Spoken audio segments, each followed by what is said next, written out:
Après l'Allemagne et la Turquie, le chef de la diplomatie américaine achève sa tournée en Grèce, une visite pour apaiser les tensions entre les deux voisins avant la tenue d'élections cruciales dans les deux pays ces prochains mois. En Grèce, la date exacte du scrutin législatif est prévue pour le printemps prochain. En Turquie, les élections présidentielles et législatives doivent se tenir le 14 mai, mais après le terrible séisme qui a frappé le sud du pays, les scrutins pourraient être reportés.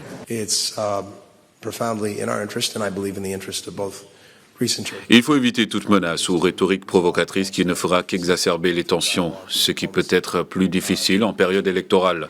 Il est dans notre intérêt de trouver des moyens pour résoudre les différends de longue date et de le faire par le dialogue et la diplomatie. Athènes et Ankara, rivaux historiques mais partenaires au sein de l'OTAN, ont amorcé un rapprochement depuis le séisme qui a ravagé le sud-est de la Turquie. La Grèce a été l'un des premiers pays à proposer une aide logistique et médicale à son voisin. Si grâce à cette aide humanitaire, les relations s'améliorent entre les deux peuples, cela va aider notre diplomatie. La Grèce, comme je le répète, n'a aucun intérêt particulier et n'attend rien de la Turquie. Il est de notre devoir d'aider nos semblables en Turquie et en Syrie. Une solidarité qui rappelle celle de 1999 après le grand tremblement de terre de Yalova.